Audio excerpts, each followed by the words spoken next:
Am I the a-hole for not wanting to give my brother my inheritance? I want to start this by saying this. I am not my parents' favorite child.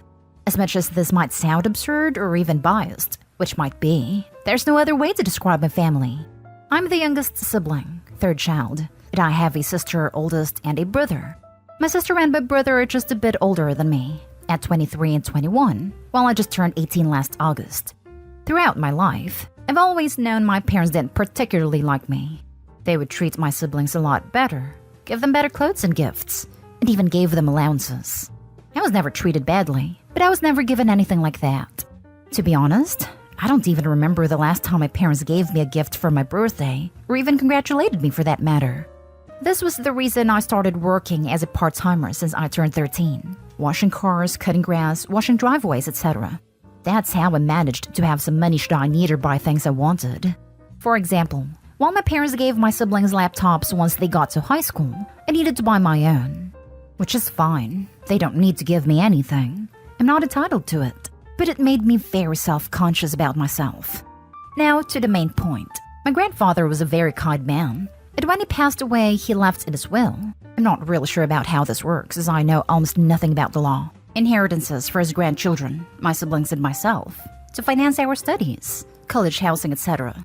As I understand, this money would only be possible to be used after the person is 18. Now, my sister went to college and is almost graduating. My brother, however, has changed his course 4 times in the last 2 years, and every time he did that, there was a large cost associated with it, especially since he aimed for expensive colleges. Now he spent a large part of his inheritance. It probably won't be able to finance any course to the end. This is my main problem. My parents came to me and asked me to give my brother my part of the inheritance, as he has had that problem. Thing is, I'll be taking the college entrance exams in November/December, and by giving him this inheritance, I won't be able to do that, as I won't be able to afford college at all. I told them it was absurd, and it wasn't my fault that he wasted his part of the inheritance.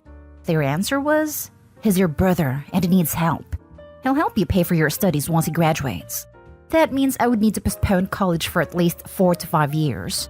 I obviously don't want to do that and told my parents that it was my decision. As you would assume, they didn't take that lightly. They've taken to call me an ungrateful child and an a-hole for not thinking about family. I'm constantly being shunned in my house, to the point that it's making me feel like a trash of a person. Am I such a monster? Now for the top comments. Not an a-hole. I strongly suspect that your brother wouldn't help you if, not when, he eventually graduates. The money was left to you for your education. You shouldn't feel any guilt for using it for its intended purpose. Yep, a bird in the hand is worth 2 in the bush. You'll never give Opie the money. Not stay home. This is the money you got and it's yours. You aren't obligated to contribute it to your brother. From the description of your post, I don't think he would help you finance your studies either. Help has to be bilateral, and it doesn't sound like he endeavored to help you throughout your life or defended you when you were in a bad position in comparison to him. You had to sustain yourself during your life, and work hard in order to achieve what you have. You deserve to have a prepaid college and focus on school now. Your parents like any saying what you allocate the money for.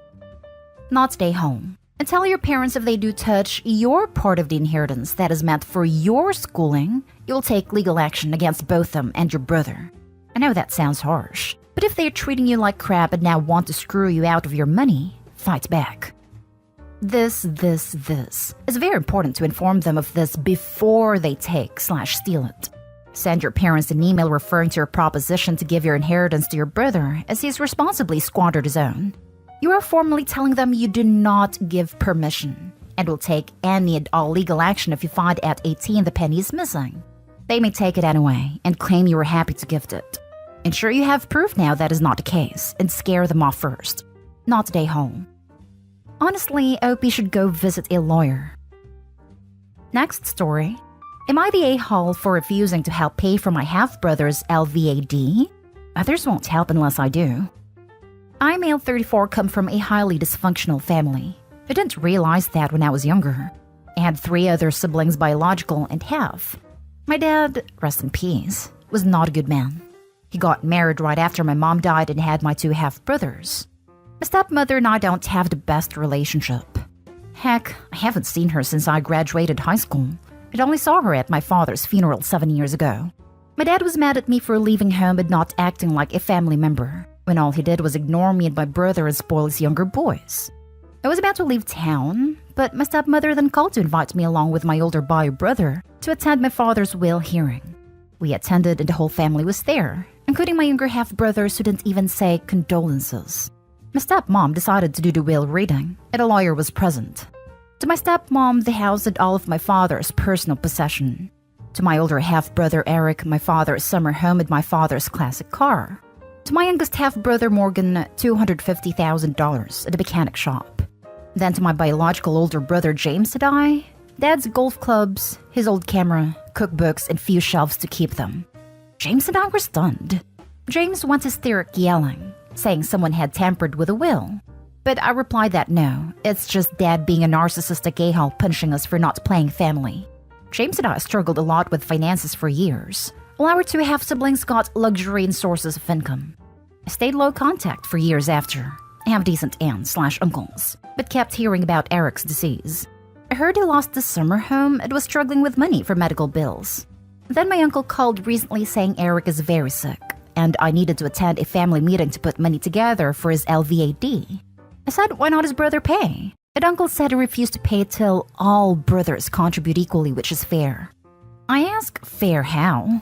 When James said I received nothing compared to my half-siblings, but he said my problem is with Dad, not them. I found the device is worth over $100,000, and I told him I'm not attending and won't help with anything. My dad's family got involved, saying Eric is suffering, and lost most of his belongings and that I should help. James agreed to help, but I refused, which made me feel more pressured.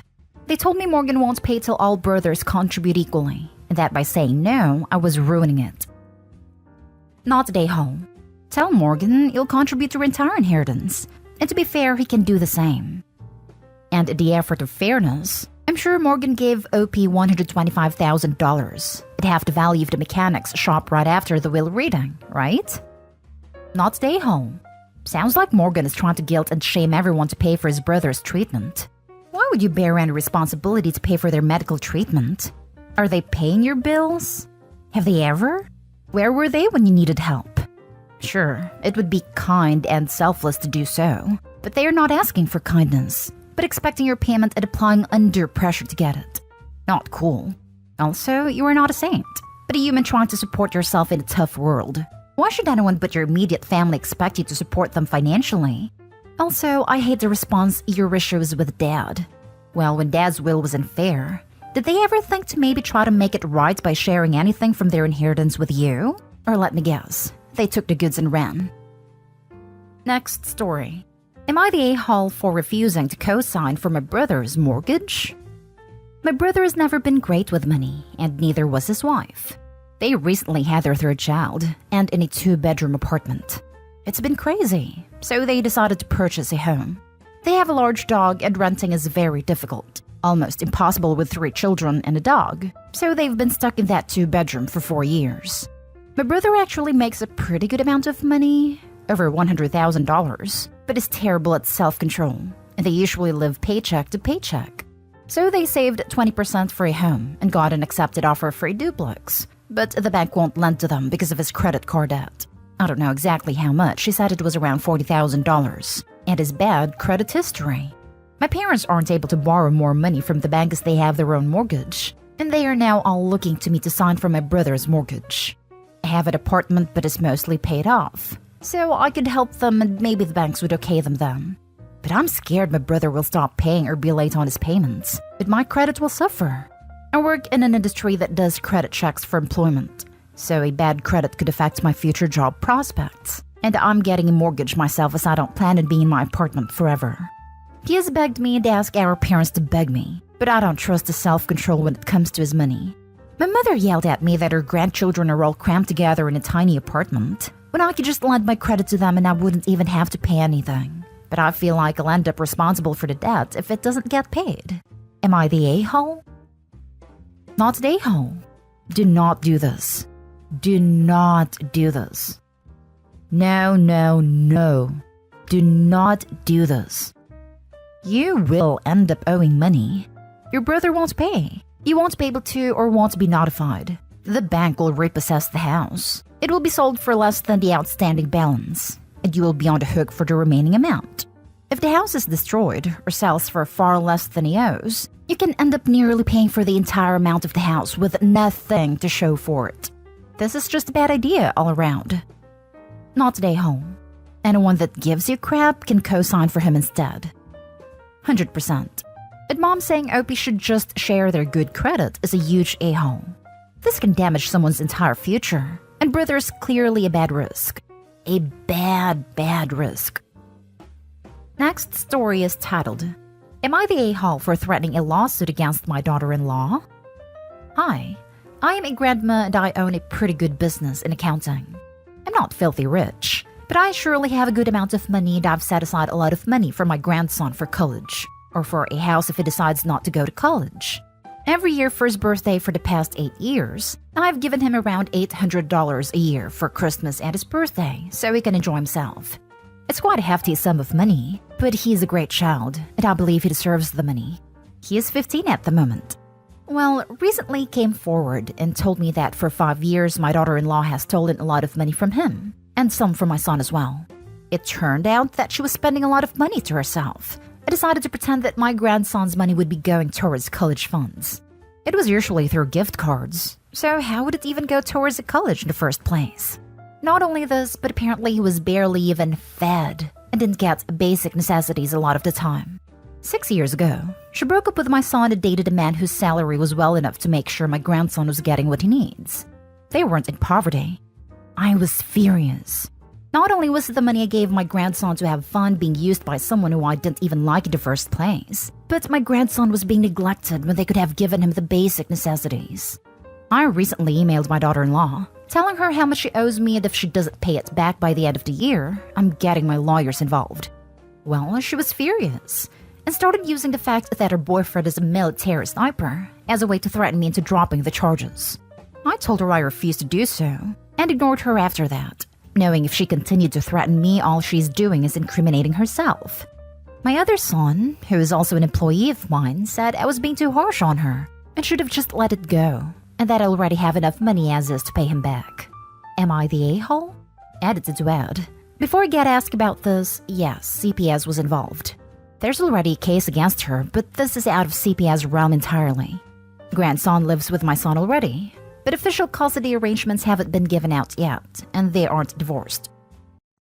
If she is bragging about him being a military sniper, I can guarantee you that he is in fact not a military sniper. Edit. I'm so sorry, I forgot to tell you that you are 100% not a a-hole. Your intentions are to keep your grandson safe. Definitely speak to a lawyer to know what rights you may or may not have. Could a daughter-in-law and her military sniper boyfriend get in trouble for her threats? If he is in the military, that seems like something they would take issue with. Just a quick side note. Stop sending literally any money or gift cards to your grandson. Instead, just put money in an account for him and let him know. He's old enough to understand and value this. If you do get him a gift, make it a physical gift and not money/gift card. As for the money that was already taken, it might be difficult to get any of that back without documentation. If you have a lawyer, it's worth a conversation though. See what he or she thinks of it. I've stopped already. I plan on putting all future funds in his college savings account until he's 18. Any gifts from now on will be clothing, or me buying things for him while he is right there with me so he can pick out what he wants. Now for the last story. Am I the a-hole for never buying gifts for my ex's stepkids? Ex and I have 2 kids together. Our daughter is 15 and our son is 13. Our breakup was pretty nasty, and custody is pretty complicated ever since. Ex decided without telling me that he wanted to be a stay-at-home dad and quit his job after the birth of our daughter. It was a rocky time for us, but I had no issue with him staying home. He said he would talk to me first in the future and we moved on. But he was an awful stay-at-home parent. He didn't cook or clean, refused to go back to work, and would leave all the general chores to me. He took decent care of the kids, and that was the most important thing. It was just how little he invested into anything else.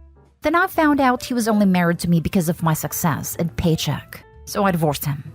At first he was supposed to get equal custody, but then the judge found out he was lying about his ability to get a job so he could get child and spousal support, which he didn't qualify for the latter anyway.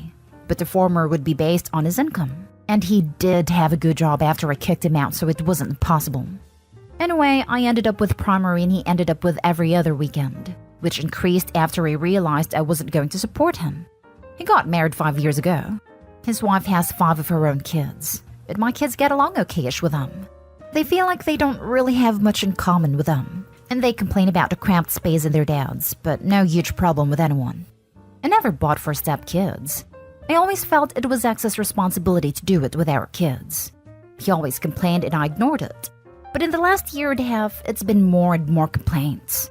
Right before the start of everything shutting down, I got my kids a Switch each so they could play games easier. Both them and I love the game. Then I got a family console for the new gen last year, though I only got that in June of this year. X knows about the stuff I have bought, and he is livid that I buy the stuff for our kids, but never give gifts to his step-kids. Or as he put it, buy gifts from our kids to his step-kids. He thinks it should be my job, since it would be extra gifts and more money spent on his step-kids, who have nobody but him and his wife who care. It's caused a lot more tension of late. I feel like this is just him trying to use me again. But these are kids, so I wonder, am I the a-hole? Not the a-hole. Your ex is being ridiculous. It's not your responsibility to buy anything for step-kids. Not the a-hole. You can't demand that you'll buy them stuff. It's not your liability to sustain the step-kids. You don't have a familial affiliation with them whatsoever. It sounds like your ex-husband is jealous of the things you can provide for your kids because of your lucrative income and only 2 kids.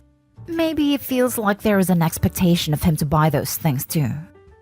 They always keep them here, with the exception of friends' houses. I don't like the idea of their kids seeing what mine have and making them jealous, but I also don't want anyone there trying to keep them. Not today, home. You are not responsible for anyone but your own kids. How is the new wife with you? Is that relationship okay? Nope. At one time it was okay at first. Then after they got married, a fight over Christmas came up, and things have not been okay since. Basically, we have this thing in our city where they do a Christmas village, and you can test out some of the upcoming cool stuff, but you need to pay. They wanted me to pay for them to go as a family because I brought my kids. She expected I would say yes. It never got over that I didn't.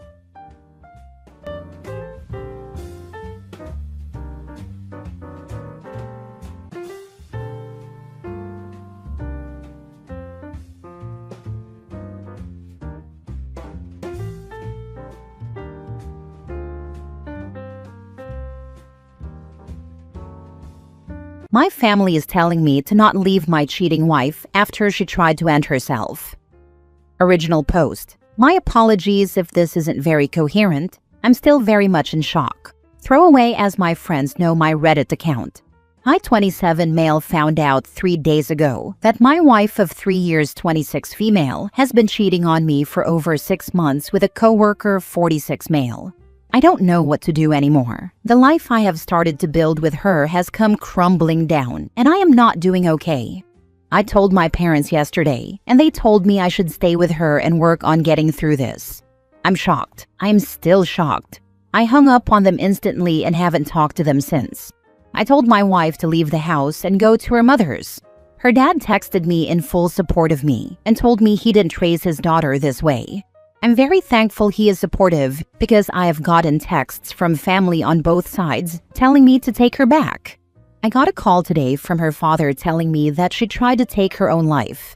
I'm still in complete shock. I don't know how to respond. I told him I would see what I could do, and he said I have no responsibilities to be there, but that he would as she is his daughter. He hung up after he said he would keep me updated. I am at a complete loss of what to do. I'm currently at home and completely miserable. The person I loved most in life has broken me and now tried to end herself. I have no idea how to proceed. I haven't contacted or gotten anything related to a divorce going and would have to look into that. I have no idea if I should even divorce her if she's tried this. I'm in all honesty scared and absolutely destroyed. I feel like my family has betrayed me, that they love my wife more than me, and that I really have no one to go to during all this. Now with her having attempted, I am at an even more complete loss. I need some advice here, as I cannot think straight. What can I do about all this? Now for the top advice before reading the updates. You aren't responsible for your wife trying to hurt herself. If you don't feel like you could ever forgive her for cheating on you, then yes, divorce is the correct answer.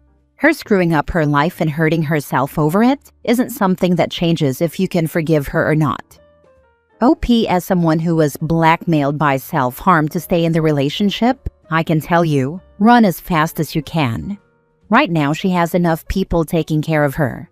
If you take her back, the fact that this kind of emotional blackmail works on you will destroy whatever is left. And she will attempt it again and again because it works on you. Just run. Yup. You feel bad and want to help. But anyone who uses self-harm as a weapon to punish or control others is pretty evil. As someone who has had multiple attempts in the past, I take self-harm very seriously. However, I also recognize that there are certain situations in which some people use it as a tool of manipulation, and at the end of the day, unless you intentionally bullied or abused someone to the point of self-harm, or tried to coerce them into attempting, you do not bear responsibility for their choices. It seems to me your wife's attempt might fit the bill of manipulation, and if not, because none of us can know with certainty her true motivations for the attempt, at the very least it is the unfortunate result of her own actions. This is of course your choice in terms of whether to stay or leave, but you are under no obligation to stay. You should prioritize yourself first and foremost and do what is best for you. I know that is easier said than done, but I think you should. Also, unless her father offered concrete proof, I wouldn't be so sure she did actually end up attempting. I'm not accusing him of lying because I don't know him, but just something to think about, especially given both sides of the family have been trying to pressure you into staying. I'm really sorry you're going through this. She could have possibly lied to her father about attempting as well, and maybe her father believed her. I'm not trying to throw accusations around that may not be true or even likely, but there really are tons of possibilities here. Either way, OP, the best decision here is also the hardest decision, unfortunately. But this isn't gonna end well if you try to stick it out, and I think you know that. Now for the first update. I didn't expect my post to reach that many people, but I'm very glad it did. I got a lot of advice from a lot of different viewpoints. Common question: could this have been manipulation on a fair partner's part? I highly doubt that. He wasn't a supervisor of hers. He just worked with her on occasion. I went on her laptop today since she isn't here and got into her Instagram. I found the whole chat history between them, and am currently going to print it all out into a few binders.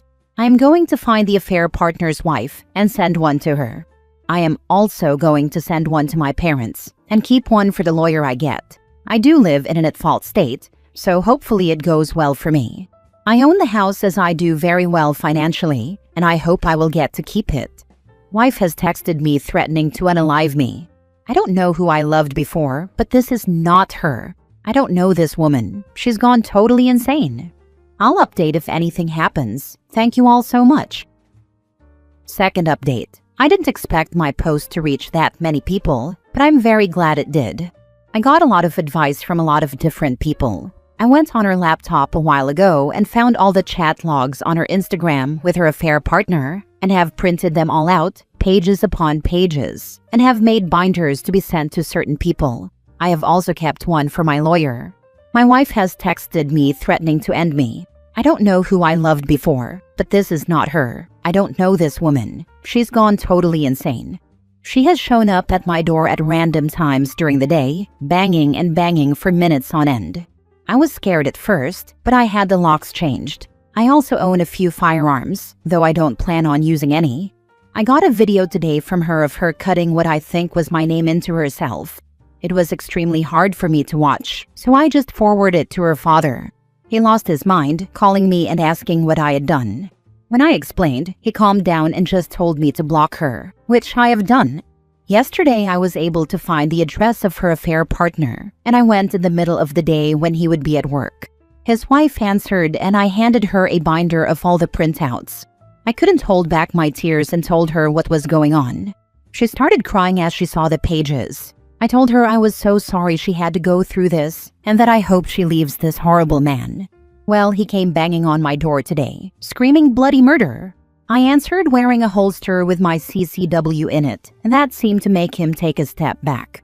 He berated me, telling me what a horrible person I was for blowing up his marriage, that he wouldn't have a home to sleep in tonight, and how it was all my fault. I just laughed in his face and said that if he ever came on my property again, especially to do what I think he was going to do before I showed that I was armed, he would need a wheelchair to leave in. I just slammed the door in his face after that. As for my family who completely took my wife's side, they have gone radio silent after getting a binder of their own to read. At this point though, I couldn't care less about them. It is evident who they cared about more. I have no more information on my wife. I hope she gets help, but at this point I don't care anymore. I'm completely physically and emotionally drained. I have taken 2 weeks from work after notifying the owner, and I plan to sort out everything. I plan on filing for a divorce. Thank you to everyone who messaged me and gave me advice last time. I really appreciate it. Edit. I have consulted my lawyer. There were no images or anything contained in the binders, as that would be highly illegal, but I haven't told him about the incident with the affair partner yet. I will notify him soon. Is there anything I can do next? I got a video today from her of her cutting what I think was my name into herself. Wife has texted me threatening to end me. I don't know who I loved before, but this is not her. I don't know this woman. She's gone totally insane. So your partner was totally fine, then went off the rails with cheating, screaming episodes, and nonsensical behavior? Has she been evaluated for mental health issues since all of this started? Because this went from a typical cheating story to what sounds like a manic episode. She's in the right age range for an initial schizophrenia or bipolar flare-up. For the most part, yeah, it came out of nowhere. She did show the scars from self-harming she did as a teenager. As long as I have been with her, though, she hasn't shown anything relating to bipolar or schizophrenia. You need to stop doing anything until you speak with a lawyer.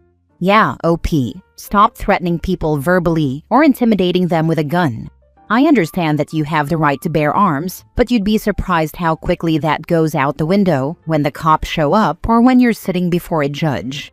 Your interactions with the other man can absolutely be used against you to paint you as violent or abusive during the divorce process. I know it probably felt really good to put that man in his place, but please stop for your own sake. If your wife or her affair partner show up at your door again, do not answer. Call the cops and start recording. I won't anymore. I think I just got caught up in all of it. I plan on keeping them all locked away until this is all over. Make sure you talk to some of your neighbors to observe when one of them comes to your house. This will also help to show that they are not leaving you alone. Cameras are also good, even a doorbell cam. It's good that your family has gone radio silent. You don't need people who aren't fully on your side. If you have any close friends on your side, talk to them when you need to vent. Outside of counseling, you will need other outlets. Good luck, OP. Now for the last update 2 years later. Hello everyone, it's been a while. My ex-wife is gone. Life has taken a downturn. My ex-wife and multiple drug addicts she was apparently hanging out with assaulted me a couple of months after I posted, only after breaking into my home. I can't believe I'm typing this out, but I never thought life would go this way. The attack left me with permanent and crippling injuries. My ex-wife is dead. Overdosed on heroin apparently, according to her dad. Honestly, I hope and wish she's in hell. She's ruined my life. I cannot work in my career field anymore and have lost most of everything. I have no hope of earning more, and I'm honestly just trying to scrape by. I just want a better life. Wanted to post and update everyone since it's been so long and I remembered this account existed. Sadly, the trashy people win sometimes. I don't know what I'm going to do, but just try to hold on physically and scrape by financially. I don't know how I'm going to pay rent. Thanks all. If anyone wants answers to anything, go ahead and ask. I don't mind. Just please be kind, yeah? Focus on your next move.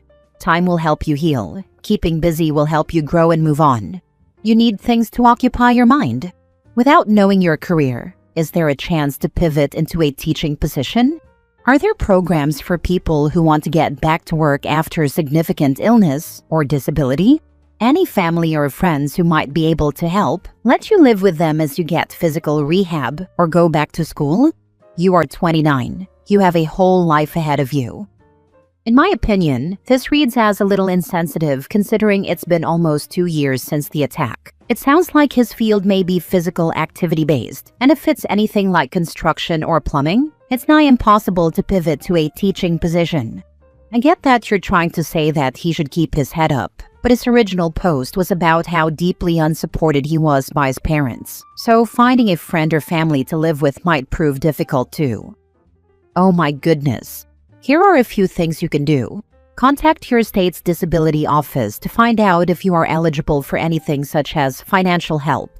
Contact your state's in-home supportive services, where they can come in and help you out with various things, such as some physical care like showers, or go grocery shopping for you, take you to doctor's appointments, etc. They can also help with getting housing. If you are a veteran, please start contacting their services to see where they might help, such as housing. I know it's frustrating, but if you are physically disabled, as you are saying, there is hope and there is help. Don't stop fighting for that.